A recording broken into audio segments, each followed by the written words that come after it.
Hello guys, අද මම කතා කරන්න යන්නේ Skillshop කියන වෙබ්සයිට් එකේ sign up කියන ෆෝම් එකට අදාළව data verification එක වෙන්නේ කොහොමද කියලා. අර අපි මුලින්ම මේ sign in up කියන ෆෝම් එකට යමු. එතකොට මෙතනදී මට මුලින්ම first name එක, last name එක, email එක, password එක, confirm password එක, skill seller නැත්නම් skill buyer කියන option දෙකෙන් එක මෙතෙන්දී අපි terms and condition එකට agree වෙන්න ඕනේ. එතකොට මම මෙතනදී කිසිම data එකක් include කරන්නේ නැතුව මෙතනදීම create account කියන බටන් එක click කරනවා. හරි. එතකොට කියනවා all fields are required කියලා. හරි. එතකොට අපි මුලින්ම first name එකට අපි data එක ඇතුළත් කරගමු. මෙතනදී මම first name එක download කරලා දෙනවා. last name එකට මම චාඩු කියලා දෙනවා. හරි. දැන් අපි මෙතනදී අනිත් data එක නෝදී මෙතනදී create account කියන බටන් එක click කරාම මොකද වෙන්නේ කියලා. එතකොට මෙතනදී all fields are required කියලා ආයිත් අපිට ඒක නිරූපණය වෙනවා. හරි. දැන් අපි මෙතනදී email එකක් දෙමු. මෙතන email එක විදිහට මම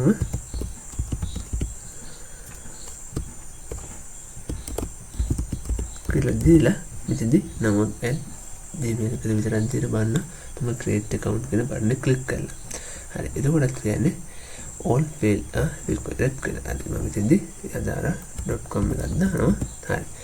එතකොට ආයි මම create account කියන උගනවා. එතකොටත් කියන්නේ all fields are required කියලා. හරි. මෙතනදී මම password එක විදිහට දැනට එකේද හත දක්වා දානවා. හරි. එතකොට මෙතනටත් මම එකේද හත දක්වා දානවා. ඊට පස්සේ අපි බලමු මෙතනදී මම create account එක බටන් එක click කරලා මොකද්ද වෙන්නේ කියලා. එතකොට password must be at least 8 characters කියලා දෙනවා. ඒ කියන්නේ මෙතනදී minimum characters 8ක් තියෙන්න ඕන කියලා තමයි මෙතනදී කියන්නේ. ඉතින් මම මෙතනදී 8 ඉලක්කම දානවා. එතකොට මෙතනදී මම 8 ඉලක්කම දානවා. හරි. එතකොට මම ආයෙත් create account කියන බටන් එක click කරනවා. එතකොට කියනවා please select an account type කියලා. එතකොට මම මෙතනදී skill select කියන account type එක තෝර ගන්නවා. ඒත් එක්කම මම මෙතනයි create account කියන බටන් එක click කරනවා. එතකොට කියනවා please accept the terms and conditions කියන එක ඒක නම් ටික එක දාලා මෙතනදී create account කියන බටන් එක click කරනවා. එතකොට මෙතනදී registration successful කියලා වැටිලා මෙතනදී page එක reload වෙනවා. හරි. දැන් අපි බලමු මේ අපි ඉන්ක්ලූඩ් කරපු data ටික database එක තුළ save වෙලාද නැද්ද කියලා. හරි. එතකොට අපි මෙතනදී අපි ඒ අදාළ data ටික බලන්න මේ user කෙනෙකුට. හරි. එතකොට මේ ඒ අදාළ data ටික මෙතනදී save වෙලා තියෙනවා. එතකොට මෙතනදී password එක විදිහට පොඩි අපි දීපු password එක මෙතනදී ඒක encode වෙලා තමයි මෙතනදී නිරූපණය වෙන්නේ. හරි. එතකොට අපි දැන් බලමු මේ අදාළ data වලට අදාළව මම කොහොමද database නිර්මාණය කරගත්තේ කියලා.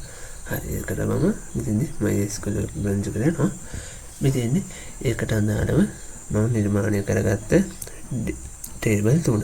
එතකොට SQL shop_db කියන database එක තුල මම මෙතනදී user කියන table එක account_type කියන table එක ඒත් එකම use_has_account_type කියන table එක. එතකොට මෙතනදී එක user කෙනෙක්ට account type එකකට වැඩි තියෙන්නත් පුළුවන්. එතකොට එක account type එකක usersලා එකකට වඩා තියෙන්න පුළුවන්. එතකොට මෙතනදී minute connection එක තියෙන හින්දා මෙතනදී මම වෙනමම table එක නිර්මාණය කරගෙන තියෙනවා. ඒත් එක්කම මෙතනදී user දැන් ඉන්න account type එක නිරූපණය කරන්න මම මෙතනදී one to many relationship එකක් නිරූපණය කරගෙන තියෙනවා. එතකොට මෙතනදී තව පොඩි විශේෂ දෙයක් තියෙනවා. මෙතනදී මේ user කියන table එකේ මෙතන create_add සහ update_add කියලා මෙතනදී මම column name දෙකක් දීලා දෙනවා. ඉතින් එතකොට එතනදී data type එකට විදිහට මම time step කියලා දීලා තමයි තියෙන්නේ. මෙතනදී අපිට අදාළ කරන්ට් ටයිම් ස්ටේප් එක තමයි මම මෙතන නිරූපණය කරගෙන තියෙන්නේ. එතකොට අප්ඩේට් ඇඩ් කියන කොලම් නේම් එකට මම මෙතනදී අප්ඩේට් වෙන්න කියලා තමයි තියෙන කරන්ට් ස්ටේප් එක අප්ඩේට් වෙන්න කියලා දීලා තියෙන්නේ. එතකොට create underscore add කියන කොලම් එකේ කරන්ට් ටයිම් ස්ටේප් එක එකපාරට වෙනස් වුණාට පස්සේ ආයෙත් වෙනස් වෙන්නේ නැහැ. හරි. එතකොට අපි දැන් බලමු මේ data ටික කොහොමද මම Ajax හරහා නිර්මාණය කරගත්තේ කියන Ajax හරහා කොහොමද මේ database එකත් එක්ක connection එක පවත්වාගත්තේ කියලා. හරි. අපි දැන් ඒක බලමු. හරි. එතකොට මේ තියෙන්නේ ඒ Ajax නිර්මාණය කරගත්ත ෆයිල් එක. එතකොට මම මෙතෙන්දී ඒ Ajax නිර්මාණය කරගෙන වෙනම earth.js ෆයිල් එක වෙනම නිර්මාණය කරගෙන තියෙනවා. එතකොට ඒක මම මෙතනදී index.html ෆයිල් එක තුල මෙතනදී ලින්ක් කරගෙන තියෙනවා. හරි. එතකොට මෙතනදී අපිට බලා ගන්න පුළුවන් මම first name එක last name email password cp password account type සෙල යන විදිහට මම මෙතනදී variable ඔස්සේ මෙතනදී මම මේ අදාළ data ටික අල්ලගෙන දෙනවා. එතකොට මම මෙතනදී sign up dash first name කියන සහ මෙතන sign up underscore dash last name කියන ඒ ID ටික තියෙනවා. එතකොට මේ ID ටික මම මෙතනදී පෙන්වන්න කොහොමද ඒක නිරූපණය කරගෙන තියෙන්නේ කියලා index.html ෆයිල් එක තුල මෙතනදී මම මුලින්ම මේ first name එකේ අපි දෙනවනේ input field එක තුල data එක. ඉතින්දී මම ඒ data එක මෙතනදී ID එක විදිහට මෙතනදී අල්ලගෙන තිනවා. ඒත් එක්කම මෙතනදී last name එකකට මම input field එක තුල මේ ID එක විදිහට ඒ අදාළ data එක අල්ලගෙන තිනවා. එතකොට මෙතනදීත් එහෙමයි. email එකත් මම මෙතනදී අල්ලගෙන තිනවා ID එක විදිහට. password එකත් මෙතනදී ID එක විදිහට අල්ලගෙන තිනවා. එතකොට confirm password එකත් මෙතනදී ID එක විදිහට අල්ලගෙන තිනවා. එතකොට මෙතනදී account type එක මම මෙතනදී ID එක විදිහට අල්ලගෙන තිනවා. ID දෙක එකට වෙන වෙනම දීලා තියෙනවා. එතකොට මෙතනදී terms and condition එකකට මම මෙතනදී වෙනම ID එක නිර්මාණය කරගෙන තියෙනවා. එතකොට මෙතනදී ඒ ID එක අල්ලගෙන මම මෙතනදී value කියලා දාලා දෙනවා. ඒ කියන්නේ input field එක අදාළ අපි include කරන value එක මෙතනදී අල්ලගෙන කියලා තමයි මෙතනදී කියලා තියෙන්නේ. හරි. එතකොට මෙතනදී මම තව එකක් දීලා තියෙනවා sign up error message කියලා variable එක තුල මෙතනදී sign up underscore sign up dash message කියලා ID එකක් තියෙනවා. ඒක මම පෙන්නන්න. එතකොට මේ තියෙන්නේ ඒ අදාළ ID එක විදිහට sign up message sign up dash message කියන මෙතනදී ඒ ID එක අල්ලගෙන තියෙනවා. ඒක error message එක. ඒ කියන්නේ අපි අර කලින් කරා වගේ අර data include කරන්නේ නැතුව මම බටන් එක ක්ලික් කරාම යටින් red color එකෙන් අපිට text එක නිරූපණය වෙන ඒ message එක නිරූපණය කරගන්න මම මෙතනදී div tag එක use කරගෙන තියෙනවා. ඒකට ID එකක් දාලා තියෙනවා මම මෙතනදී sign up dash message කියලා. එතකොට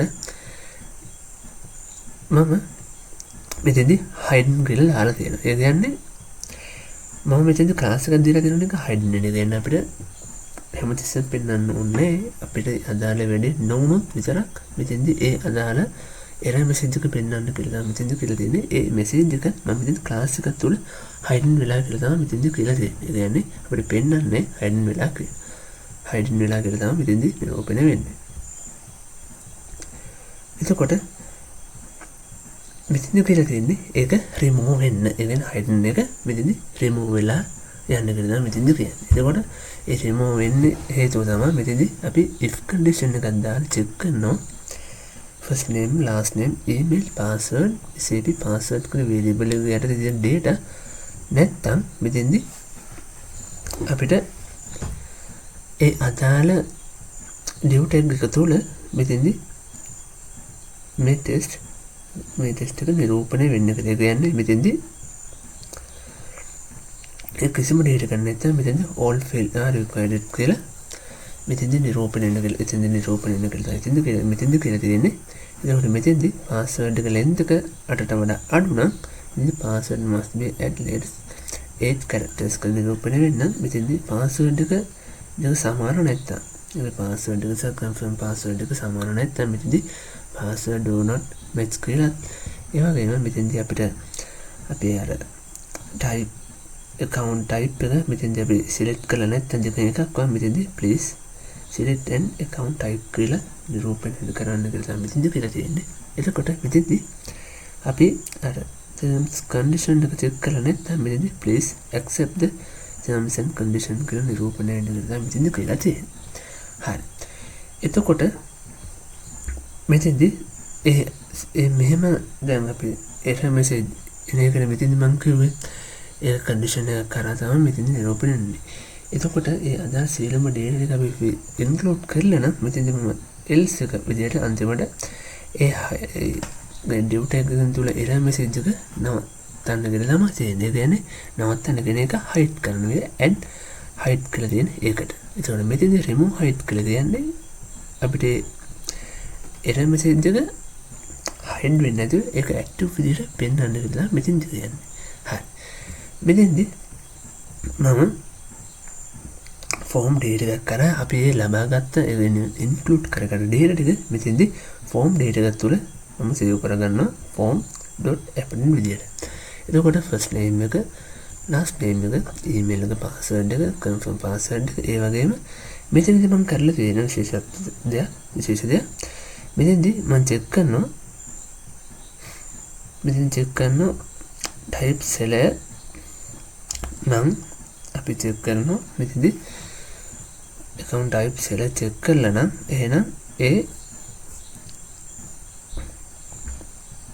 type seller කියන value එක නැත්තම් මෙතනදී type buyer කියන අදාළ value එක මෙතනදී ගන්න කියලා කියන්නේ. එතකොට මෙතනදී කියන්නේ term condition එක check කරලා තියෙන්නේ කියලා. ඒ කියන්නේ මෙතනදී මේ තියෙන්නේ අපි මෙතනදී දුන්න variable. මෙතනදී අපි මේ variable වලට තවත් නමක් add කරගන්නවා අපිට. කරගන්න කියන්නේ ඒ අදාළ process එක සිදු කරගෙන මෙතනදීම variable නිර්මාණය කරගෙන තියෙනවා. හරි. එතකොට මෙතෙන්දී මම anonymous function එකක් කරා මෙතෙන්දී මම condition එක check කරනවා. මෙතෙන්දී ඒ ready state එක 4 දෙක කියන්නේ අපි response එක යවනවා server එකට. එතකොට server එකෙන් අපිට එවනවා request එක. ඒ response එකට අදාළ request එක එනවා. ඒ request එක මෙතෙන්දී හරියට උනේ නැත්තම් මෙතනදී ඒ hidden එක remove වෙලා මෙතනදී අපිට error message එක නිරූපණය කරන්න තමයි මෙතනදී මම කියලා තියෙන්නේ. හරි. එතකොට මෙතනදී status එක දෙසියන. ඒ කියන්නේ මේ ready state එක නිවැරදිව සිදු වුණාට පස්සේ මෙතනදී අපි නැවත if condition එක යටතේ status එක 200 කියලා බලනවා. එතකොට මෙතනදී ඒ response test එක success නම් success නම් මෙන්න මේ දේවල් ටික වෙන්න කියලා තමයි කියන්න මම ඊට ඉස්සරහට කියන්නම් කොහොමද ඒක වෙන්නේ කියලා. එතකොට මෙතෙන්දී මේ අදාළ process එක කියන්නේ මේ අදාළ data ටික මෙතෙන්දී form කියන variable එකකින් අල්ලගෙන තියෙන සියලුම data ටික ඒ කියන්නේ first name last name email password ඒ confirm password account type එක term condition එක අපි check කරලාද නැද්ද කියන එක මෙතෙන්දී form කියන variable එක අපි ඒ ආදාළ data ටික අල්ලගෙන තියෙනවා. ඒ අල්ලගත්ත data ටික මෙතෙන්දී post කියන method එක හරහා මම process කරන folder එක තියෙන create account process.php කියන file එක තුල process කරලා ඒ ආදාළ database එකට include කරන process එක තමයි මෙතෙන්දී සිද්ධ වෙන්නේ. එතකොට හරි අපි දැන් බලමු ඒ process එක කොහොමද සිද්ධ කරගත්තේ කියලා මම. හරි. මෙතෙන්දී මේ true කියලා කියන්නේ අපි ඒ ajax පාවිච්චි කරනවා කියලා කියන්නේ. හරි. මෙතෙන්දී මම මේ process කරන folder එකේ තියෙන create account process.php file එකට යනවා. එතකොට මේ තියෙන්නේ ඒකට අදාළව process එකට අදාළව code එක. හරි. මෙතෙන්දී මම කියන require dot දෙකක් දීලා මෙතෙන්දී db කියන folder එකේ තියෙන connection.php file එක එක්ක සම්බන්ධ වෙන්න කියලා. එතකොට මෙතෙන්දි මේ ඩොට් දෙකෙන් කියන්නේ මේ අදාළ ෆයිල් එකට යන්න කියලා. හරි. හරි. දැන් අපි දැන් මේ ෆයිල් එකට යනවා. මේ තියෙන්නේ ඒ connection.php ෆයිල් එක. හරි.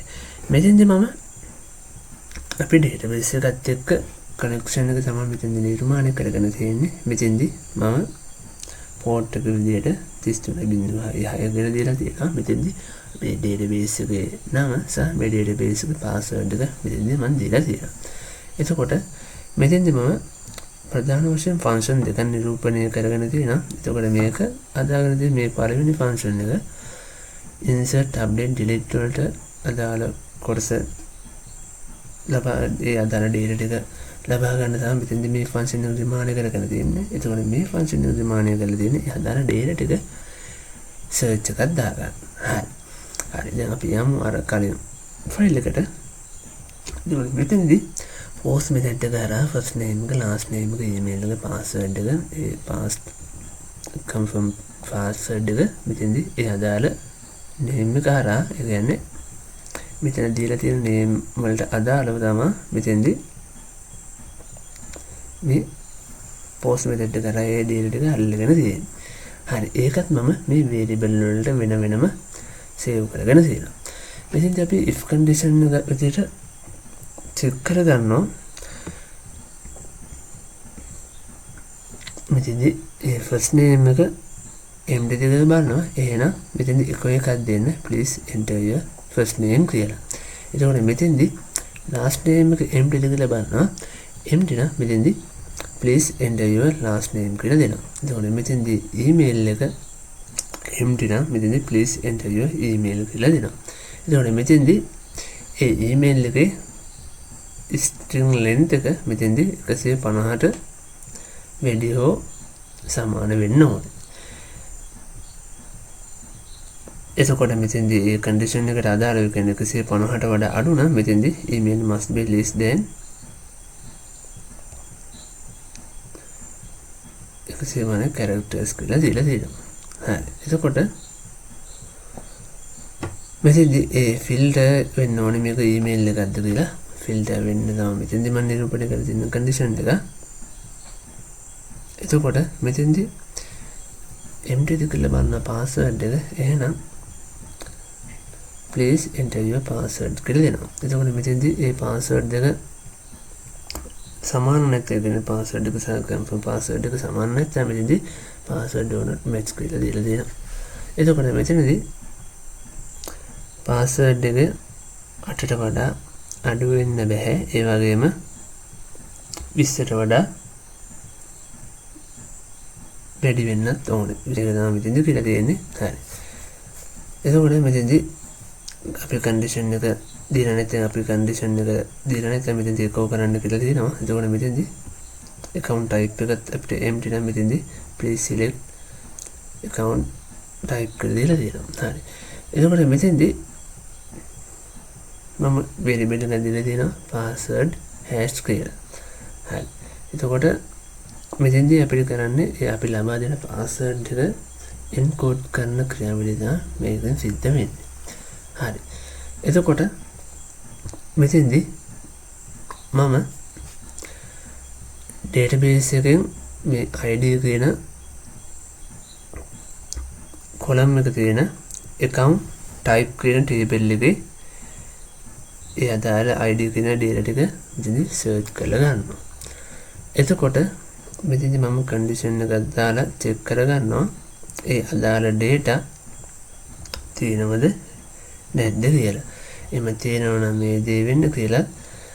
එහෙම නැත්නම් මෙතනදී invalid account type කියලා මම එකක් දීලා තියෙනවා. එතකොට ඊට පස්සේ මෙතනදී ඒ එකම වුණාට පස්සේ මෙතනදී exit වෙන්න කියලා මෙතනදී කියන්නේ. ඒ කියන්නේ මේ invalid account type කියන එක ආවට පස්සේ මෙතනදී පල්ලෙහා තියෙන code line process වෙන්න එපා කියන එක තමයි මෙතනදී exit කියන එක නිරූපණය වෙන්නේ. එතකොට මෙතෙන්දී email already exist කියන්නේ මෙතෙන්දී මම database එකෙන් ආයෙත් මේ user කෙන table එකේ මේ id කියන column එකට අදාළ data ටික search කරගන්නවා. ඒකත් මෙතනදී මම if condition එකක් කරා check කරගන්නවා. ඒක ඒ දීලා තියෙන email එක මෙතෙන්දී register වෙලා නම් මෙතෙන්දී මම එකක් දෙන්න කියලා තියෙන email is already registered කියලා. එතනදී මම exist කියලා මෙතෙන්දී නිර්මාණය කරගෙන කෝඩ් කරලා තිනවා. ඒකට එහෙම නැත්නම් මෙතෙන්දී ඒ අදාළ data ටික ඒ කියන්නේ first name last name email ඒ කියන්නේ email එක කනේ register වෙලා නැත්නම් ඒකෙන් password එක එතකොට account id එක මෙතෙන්දී insert කරගන්න කියලා මෙතෙන්දී කියලා තියෙනවා. එතකොට මෙතෙන්දී SSS I කියන්නේ මෙතෙන්දී string කියලා නිරූපණය කරන්න මෙතන I කියන්නේ integer කියලා තමයි මෙතෙන්දී කියලා තියෙන්නේ. හරි. එතකොට මෙතෙන්දී මම නැවත if condition එක නිරූපණය කරගෙන තියෙනවා. ඒ කමෙන්ට් එක විදිහට මම මෙතෙන්දී get new user id කියලා දීලා තියෙනවා. එතකොට මෙතෙන්දී මම data insert කරගන්නවා user underscore has underscore account underscore type කියන table එකට තියෙන user underscore id එකට සහ account underscore type underscore id කියන column වලට ඒ අදාළ data ටික මෙතනදී insert කරගන්න කියලා මෙතනදී කියලා තියෙනවා. එතකොට මම මෙතනදී එකක් දෙන්න කියලා තියෙනවා. මෙතනදී මම insert කරගත්ත ඒ data ටික මෙතනදී success ද කියලා මම condition එකක් දාලා තියෙනවා. ඒක success නම් මෙතන success කියලා. එහෙම නැත්නම් මෙතනදී error assigning account type කියලා මෙතනදී කව කරන්න කියලා තියෙනවා. එහෙම නැත්නම් මෙතනදී මම තව else එකක් දාලා තියෙනවා. මට ඒක කරන්න කියලා error creating user account කියලා. ඒ කියන්නේ අපි හදන account එක මෙතන මොකක් හරි එකක් ආවොත් මෙතනදී ඒක කරන්න කියලා දෙනවා error creating your account කියලා. හරි. මෙතනදී අපිට success කියලා එකක් එනවා. එතකොට අපි මේ j.js file එකට ගිහින් බලුවොත් මෙතනදී තියෙනවා ඒ response test එක success නම් මෙතනදී අර අපිට අර red color එකෙන් පෙන්නපු sign up error message එක මෙතනදී ඒ red color එකෙන් පෙන්න test එක remove වෙලා මෙතනදී green color වලින් ඒ අදාළ test එක මෙතනදී add කරන්න කියලා මෙතනදී කියලා දෙනවා. හරි. එතකොට මෙතනදී මම HTML එකෙන් දාලා දෙනවා මෙතනදී registration successful කියලා. එතකොට මෙතනදී මම ඒ අදාළ window එක page එක මෙතනදී reload වෙන්න කියලා තියෙනවා මිලිසෙකන්ඩ් 2003 කියන්නේ තප්පර දෙකක් තුළ මෙතෙන්දී ඒ තප්පර දෙකකින් මෙතෙන්දී ඒ අදාළ page එක reload වෙන්න කියලා තමයි මෙතෙන්දී කියන්නේ.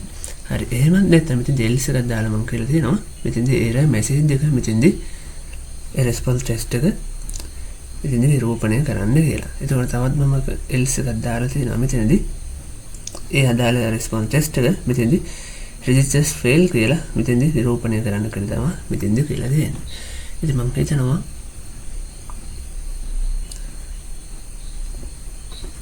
මේක තමයි මම හදපු skill shop page එකට අදාළව sign up process එක තුල data verification එක වෙන්නේ. ඉතින් මම හිතනවා යම් දෙයක් ඉගෙන ගන්න ඇති කියලා. ඉතින් හැමෝටම වීඩියෝ එක බලන්න ගොඩක් ස්තුතියි.